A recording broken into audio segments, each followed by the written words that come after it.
Nasaan na yung ano natin? Wala pa. So, okay. So, good morning sa lahat. Good morning, Sir Fred.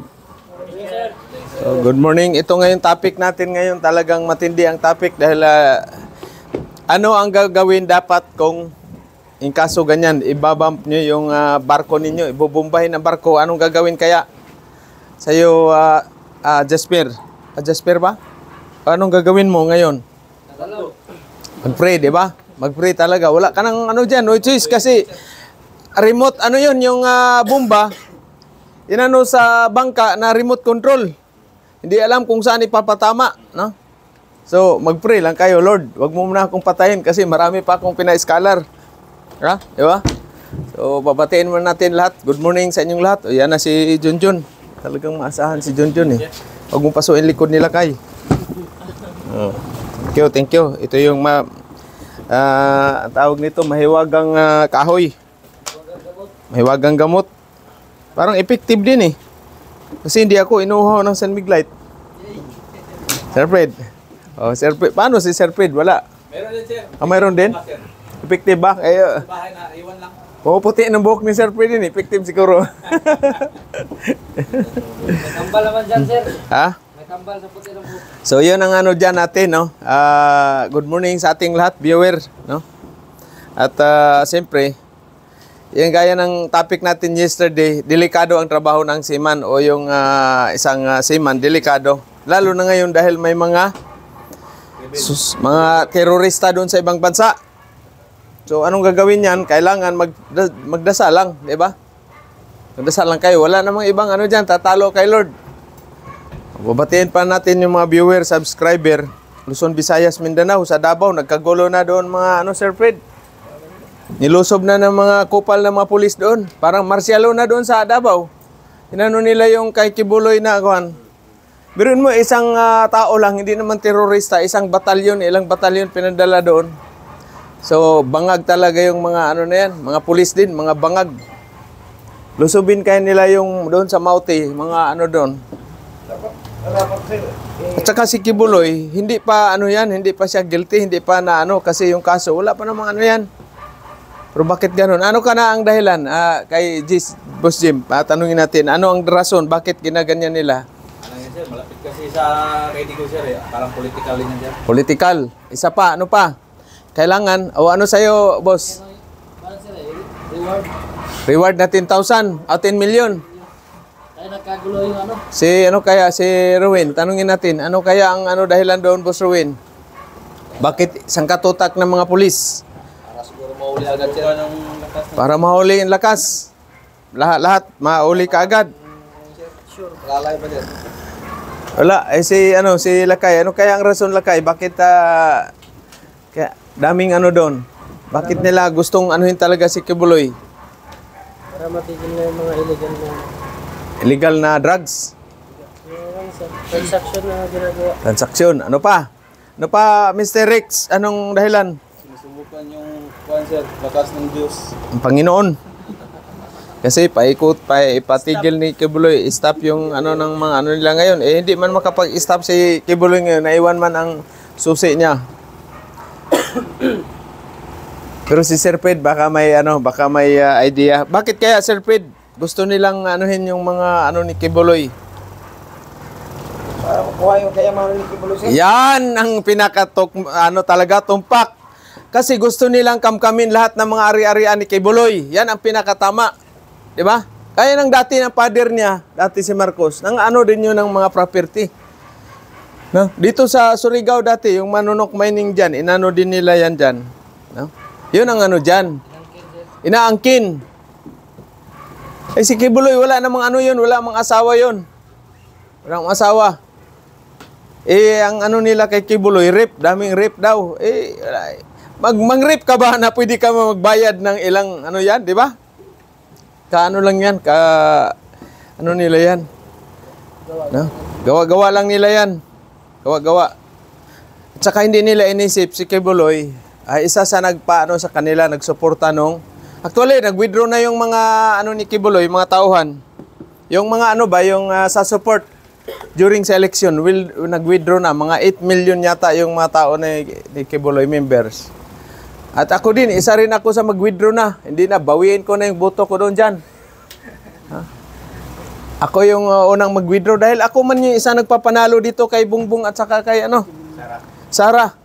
Isa ako sa nagpanalo. Alam niyo ba ito, ginawang headquarter ito ng Marcos Sara Duterte Alliance. February, last year, 2022, no? Yung rally, yung ano dito, motorkid, na pinaka-ano na motorkid, isa sa akin yun. No? Pero anong ginawa nila? Wala. Walang ano yun ha, walang finance na ano ha, sarili naming ano yun, sarili naming pira yun. Kanya-kanyang ano, chip in yun. Ano yun sir, sa Rotary o sa personal? Hindi, personal namin yun na ano, support sa, para manalo si BBM. Pero anong nangyari? Alam niyo ba yung father ni BBM, yung mga kababata ko Surigao, naubos ka-recruit na NPA.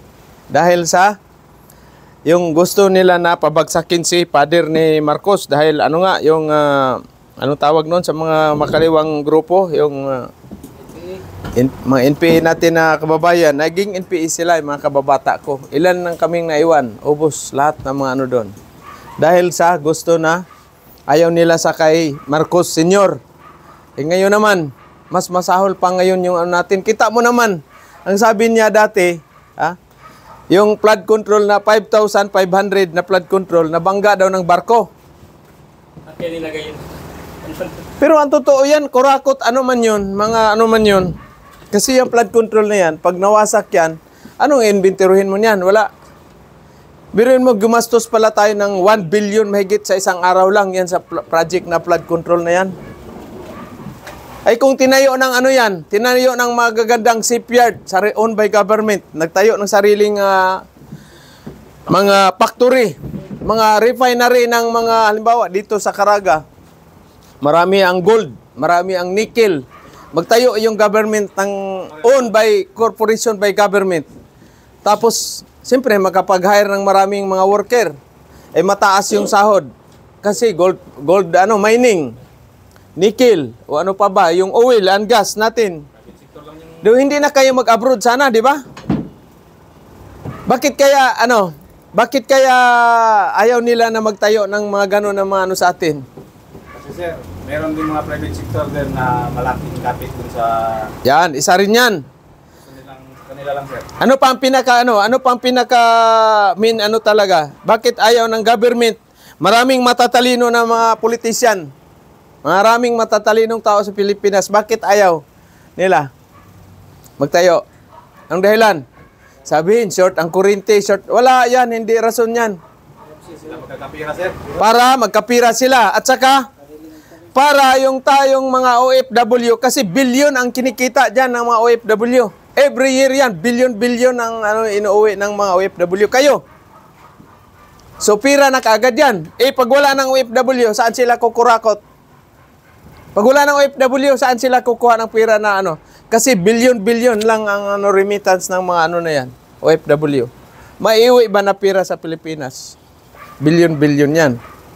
Kaya walang mangyayari sa Pilipinas pag ang mga politiko, na mga kurakot na politiko, nandyan pa rin yan. Kaya alam niyo na ang gagawin niyo sa darating na eleksyon. No? Sila lang yan, mga nandyan na matagal na mga mga senador, mga congressman. Sos, tako. Nagpayaman lang sila ng payaman. Saan kayo makakita ng isang okasyon, 20 million yung budget sa pagkain? Samantalang na yan? Ha? Samantalang ang daming Pilipino na nagugutom, na walang trabaho. So yun ang dyan, yun ang pinaka-main dyan. Kinadautang ng Pilipinas sir, pero yun nanunungkulan sa gobyerno, walang mga utang. Wala yan. Magpayaman sila, nagpayaman. Dahil kahit mamatay na sila, yung anak nila, mayaman pa rin. Pag namatay naman anak nila, mayaman pa rin. Pero ang problema dyan, mayroon ba silang nadala, namatay si Makoy, senior? May nadala bang isang sintabo doon lakay, si Apo Lakay doon sa Wala. Bawal doon, magdala ng pira. Estatwa. Pag ibang presidente na sir, kuha ng ilang mga salin.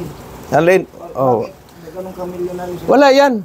Tayo mga Pilipino, kasi gusto sila magpayaman ng magpayaman. Tayo, mahirap. Gusto nila, mahirap pa rin tayo ng mga mamayang Pilipino.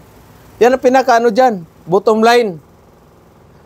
Eh kung mga politiko walang sahod yan, walang ano yan, walang corruption, matatakbo ka ba? Tatakbo ka ba? Kung totoong serbisyo yung ano mo na yan, wala, hindi walang tatakbo dyan. Kasi dahil sa corruption na yan, mga congressman, gobernador, senador, wala, nandyan ang ano dyan. Kaya kawawa, no? Yung tupad na tulong tupad, akala nyo lang nakakatulong, lalong nagpahirap ng Pilipinas yan. Tinulong sa isang tao, magkano lang, 10,000, pero yung kickback ng mga ano na yan, mga politician, gaano kalaki? Wala. Hindi ba, ano, tama ba yung tulong na tupad, for piece? Lalong mong pinapatamad yung tao, lalo mong pinahirapan yung bansang Pilipinas. Kasi kung yan ay tinayo mo ng isang infrastruktura or isang company na makapagbigay ng trabaho, ayos yan. Di ba? Bakit kayo mag-abroad? Dahil mahirap ang ano dito sa atin, sa Pilipinas. Maliit ang sahod. Ha? Maliit ang sahod. Ang mahal na ng bilihin. So ano ang gagawin dyan? So kayo, tama, itong ginawa ko, mag-skills training ako sa inyo para kayo mag-abroad kayo or magtayo na kayo ng sarili nyong business. O pag nag-business ka rin, wala rin. Wala. Kaya pala sir, sa Japan sir, konti na lang yung mga superior na mga hapon. Wala. Mataas na kasi yung, maganda na kasi yung ano. Japan at saka Korea. O, noong 1997 kasi, nung sumampa, una kong barko, sabi ng Korean ko na opisyal, saka Japanese, sa kanila dati, mataas yung paningin ng mga seafarer sa kanila. Halimbawa, ako seaman, ikaw hindi seaman sa Japan. Mataas yung ano mo, tingin sa akin kasi seaman ako. Pero ngayon, wala. Kaya darating din ang time, darating din time, mataas na yung ano natin dito, mga sahod, marami na tayong mapasukan na trabaho. Hindi na kayo mag-abroad. Dito na lang. Ganyan ang ano dyan sa ano. Dahil sa namumuno, sa totoo lang shout out sa ating di man ako niyan, sa akin lang nakikita ko lang. Paano pag sinong hindi pupuna kung hindi ako magsalita din, no? Ngayon lang i-back natin yung history. Simula kay Marcos at Cory, sino pa yung presidente? After Marcos, ilang years ng mga Aquino? Anong nangyari sa Pilipinas? Lalong lumubog. Tapos sino na ba yung after Cory? Ramos. Anong nangyari na Pilipinas? Si Ramos, isa sa billionaire. May sariling puerto yun sa Argentina. Kasi nagbiyahe ako ng Argentina, sa container kami, sabi ng estibador, you know the owner of this port? Small man in the Philippines, tabako daw, tabako. The small president, small guy, Ramos. Yes, Ramos, my friend. The owner of this container port. Biruin mo, yung pira nila nandun sa ibang bansa. Sa Argentina. Nagkabiyahe ka ba doon, Sir Fred? Kasi nagsaano siya, the owner of this port is Filipino. Filipino, tabako daw, yung maliit na tao na presidente. Sino presidente? Buhay pa ba yun si Patay na, di ba? O gaano kayaman si Ramos? Gaano kayaman? Yung Port Bonifacio, ano nangyari dyan? Siya nagbinta. Yun ang lang sa atin yung mga lang, kwento-kwento ba? Pero siyempre, natin din. Banggitin natin. Yung MOA, at saka yung National Steel. Sobrang yaman. Nung namatay, anong baon niya, John? Anong baon niya doon kay Senyor Pedro? Wala. Walang Tapos, pagkatapos noon, sino ang president after Ramos? Estrada. Gloria. Tapos si Irap. Sunod kay Irap, si Pinoy. Pinoy na naman. O anong nangyari naman sa mga Aquino? Bumaha din ang IPA, bumaha din ang mga drugs. Tapos after kay Aquino, sino naman? Si Tatay Digong naman. Hindi man tayo yung makikita lang natin yung komparasyon. Number 1, ang daming drug addict na tumaba. Kasi surrender Kasama yata Junjun doon. Di ba? Daming sumurinder na drug addict. Na-minimize yung sir. Okay, yun ang number 1. Yung safety ng mamamayan, safety ng bawat Pilipino. Kasi kampante ako noon dati umabas ng gabi. Ngayon, wala na. Hindi ako na bahala na kayo dyan. Hindi na ako lalabas dyan na alangan ng oras. Tapos sa mga infrastruktura, ilang years lang si PRRD? Ilang years lang? 6 years siya, pero mayroon mang pandemic. Pandemic pa. Lumaki yung utang din natin, pero may pandemic. Marami namang nagawa na tulay, school. Ano pa ba? Yung airport, mga pier, farm to market road. Pinakamaganda sana ang nagawa ni Tatay Digong, yung mga NPA, kaunti na lang. Ako na lang ang naiwan. Oh, di ba? O surindiri, bigyan ng trabaho, bigyan ng pira, bigyan ng training sa TISDA. Ngayon, pagkatapos Tatay Digong, Balik na. balik na naman tayo. So kawawa ang Pilipinas, kaya gising Pilipinas talaga mamamayan. No, yan talagang pinakano diyan, no? Pinaka masaklap na nangyari sa Pilipinas, no? Pwede naman kumuswawan na. People power, Sir Fred. Kataas ang mungkol. Oh. Full power na. O sinong people power? Sino? Wala Sir Fred. Wala. At wala 5 years ang certificate bago ma-release nito. Oh. Alam niyo ba yung pinaglaban ngayon ng mga na yan? Kinabukasan para sa inyo na yan, para sa next generation na yan. Ha? Hindi na namin kailangan ni Sir Fred yan. Para sa mga anak, mga apo na yan. No? Kasi pag may pagpatuloy yan, biruin mo 2 years, ang pinakaano ba, yung kwento ni BBM ba na binangga daw ng barko yung mga flood control. Kasi nungilingan man yan. Hindi rin kung saan banda yung location. Ha? Hindi rin. Tapos yung drugs na ilang tulinadan drugs, ano nang nangyari ngayon? Ano nang nangyari doon sa kinargahan ng van? Ha? Baka nakaparty doon si Jollibee Boy. Sagyot lang. Yeah. Morning kuya. Okay, so yan ang dyan. Yan ang pinaka-masaklap nangyari. Kasi kayong mga young generation, kayo mga tao, kayo ang sa inyo na to, kung sinong na yan, kung hindi kayo ngayon, anong gagawin sa next sa mga anak ninyo? Wala pang nakapunta sa Mexico at saka yung mga drug cartel na mga drug countries. Ako galing ako Mexico, galing ako Brazil, galing ako ng Colombia. Makikita mo yung sitwasyon doon. Sa saglit lang. Kuya. Good morning, kuya. Oh. Oh.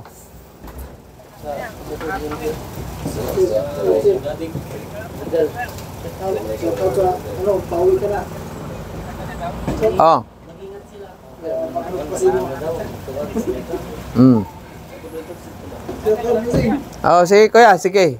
Oh. Oh. Oh. Oh. Sige kuya. Paabot ra ko ninyo. Alas 3. Oh. Oh, dere sa ata tapos para makita po niya sitwasyon. Ganyan ang ganyan ang mga yan. Kasi pag walang mamumuno na maayos sa bansang Pilipinas, kawawa ang Pilipinas. Tayo ang pinakamayaman sa mga lahat yan na mineralis. Parang Afrika rin. Grabing yaman ng Afrika pero kawawa ang mga nila doon, mga mamamayan. Kawawa, gutom talaga. Nandyan, diamond, gold, nandoon na lahat sa kanilang minerals. Pero yung mga namumuno, wala.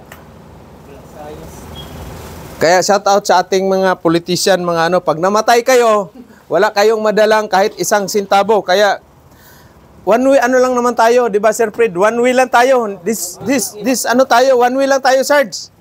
Wala nang balikan. Sa mundong ito, isang lang tayo, isang ticket lang. One way lang, hindi na tayo babalik. Kahit gaano pa ninyo kayaman, kahit gaano pa galing ninyong skills, one way lang tayo. Kahit gaano pa kasikat, one way lang. Sino mga sikat na mga tao na namatay hindi naman bumalik? John Lennon. Sino pa? Michael Jackson. Si Steve Jobs. Si LeBron James. LeBron James. Patay pa pala. Kobe Bryant. Buhay pa pala yan si LeBron James. Madali tayo kay LeBron James, di ba? Wala. Si Marcos, Apulacay. Gaano ba karami ang gold ni Apulacay? Ang dami. Nandyan pala yung yan dyan yung account na 800, ilan ba yun? 844 accounts nandyan sa laptop ko. Dito, iwan ko kung dito. Pero hindi nakapangalan sa kay Apulacay. Mayroong 2 tao ang nakapangalan dito. Papakita, asan na si Jan? Mamaya Jan. Okay, alam mo ba Jan? O, papakita sa kanila para baka makakuha sila kayo din ng isang share. Pakahirap ka pa ng punta ng barko, ang daming gold dyan sa treasure, dyan sa kayamanan ng Pilipinas. Yun na mga na yun, ewan ko kung totoo ito, no? Pero siyempre, ikaw ba kung tao, magpakahirap ka ang gagawa ng ganyan na mga magsusulat ka tapos hindi naman totoo. So, ibig sabihin, malaki ang posibilidad na totoo, diba? So, yun na mga yun, pira, dapat yun, ang beneficiary, peoples of the Philippines. Ano ang nun? Pang-infrastruktura, edukasyon, programa sa agriculture, yan ang dyan. Sa environment, sa health, edukasyon. Kasi kung walang ang health natin, pag tayo, sakitin, wala na. Wala na. Pinaka-poor talaga siya sa... Pinaka-poor health natin dito. Mayroong nga spell health. Kinukurakot naman ang mga buang-buang na mga namuno sa na yan. Yung pondo. Kaya ako, hindi na ako yung SSS ko at saka meron pa akong utang doon. Di ko bayaran yan. Bahala kayo dyan. Kaltasin nyo yung ko. Uy, kayo pala, malaki ang remittance niyo sa SSS at saka PhilHealth, ha? Malaki, no? Malaki yan. Pag, halimbawa, hindi na, nagbakasyon kayo, pwede kayo mag-continue. Kayo ang mag-continue sa sa hulog ninyo, no? Oh, yung contribution ba? Ako, hindi na ko kailangan yan. Bahala ko kung kahinat ng tamban. Isang tamban naman, isang araw, ayos na yan. Ha? So, yun ang pinakano natin. Bakit kaya inano nila si Kibuloy?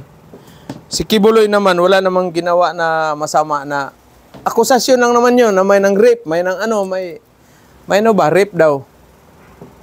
Wala naman, hindi naman nila doon sa korte, man sila, ang tawag niyan? Sa Congress hearing at saka Senate hearing, ay popularidad lang mga kupal na mga mga politisyan. Bantay kayo, pag pumunta kayo ng Butuan, iboboko sila. Hindi natin iboto, Sir Fred, no? Sino iboto natin? Siguro, Sir Fred, si Alice Go.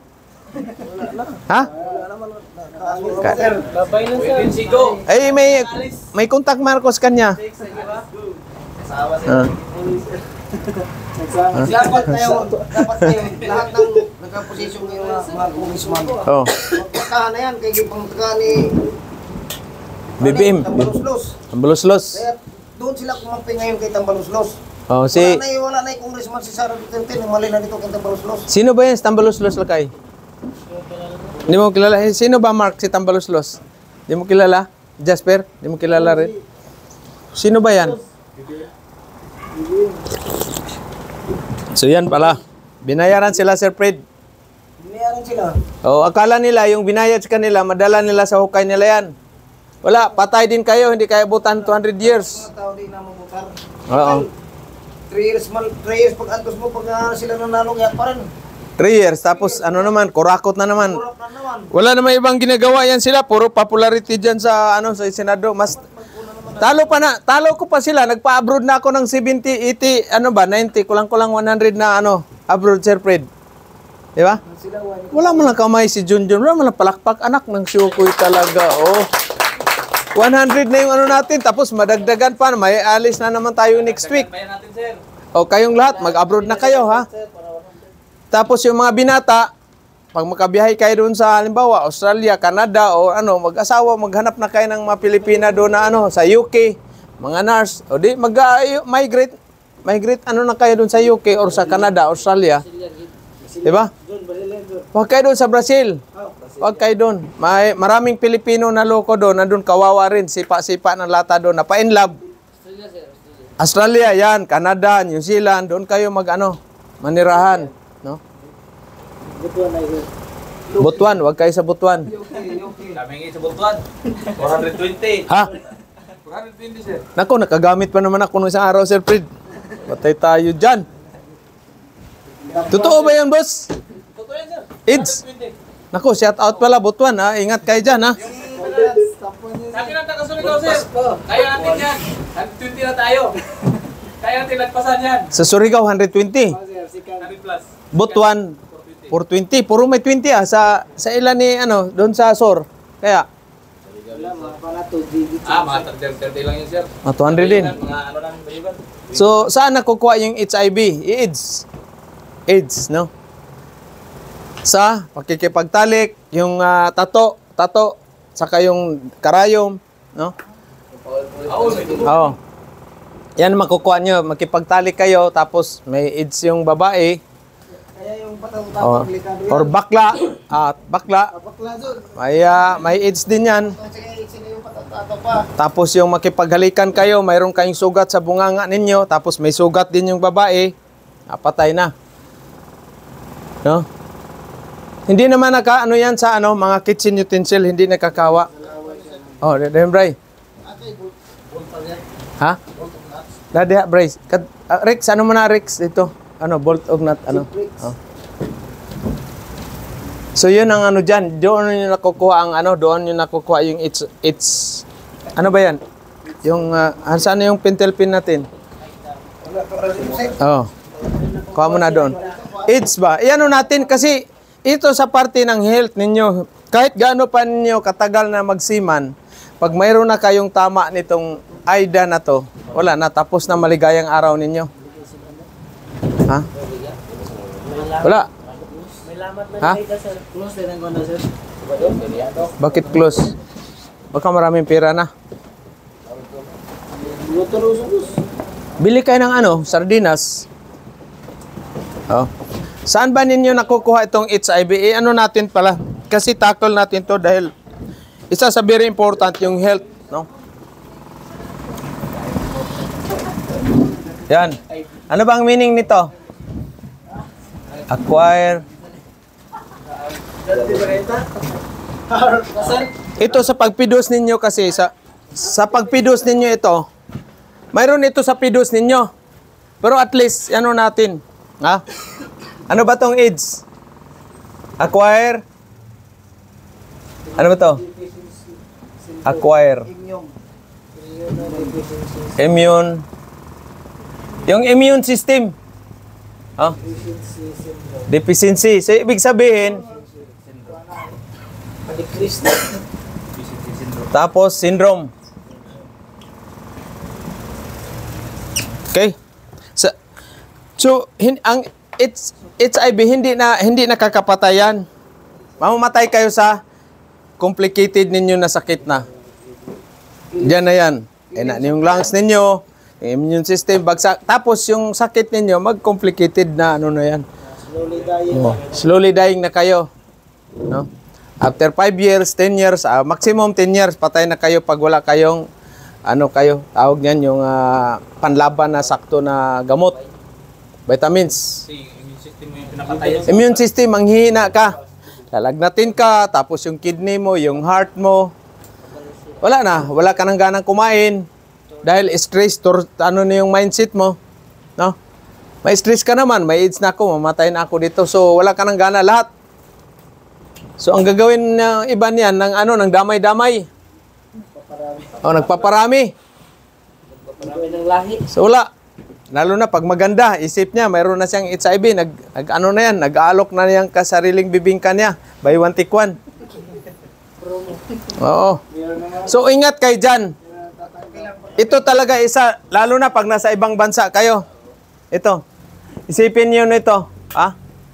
Si Aida. No? So, paano niyo maiwasan yan? Kailangan control kayo, disiplina. Kapag hindi talaga maiwasan, Arwin, dahil maganda talaga, blue eyes, talagang sexy, ano talaga, Coca-Cola yung katawan. So, ang gagawin nyo, safety first. Safety first, ha? Alam naman ni, ano yan, Indong, kasi married naman si Indong. Married ka na, di ba? Hindi pa. May plano pa siguro to na titira ng, ano, ha? Oh. So, kailangan, alam nyo na yung gagawin ninyo. Safety first, ha? Ano kayo? Mayroon naman sa barko yan. Kondom. Ano sa barko? Pwede, anim. Oh. Tapos pag magdala kayo sa ano ninyo. Magdala. Bakit kayo mahiya? Para sa sarili niyo. Safety first kayo palagi. Sino may sabi? Si Sir. Dala kayo ng 3 dosina. Tapat na siguro 10 months si Sir Fred, no? Shout out pala sa ating mga viewer, subscriber. Saksak sinagol yung topic natin ngayon. Pero ito, tawanin nyo, very important ito. Hindi kami ni Sir Fred aabot dito kung hindi kami gumagamit ng safety first. Ha? Lagi, uniwala. Yan. Huwag niyong sabihin, mga seaman, na hindi ka magiging seaman kung hindi ka makatikim ng imported. Siyempre, normal yan. Yan lang pupuntahan mo doon sa Durban, South Africa, imported yun. Tapos, hindi ka titikim. Tikim ka kasi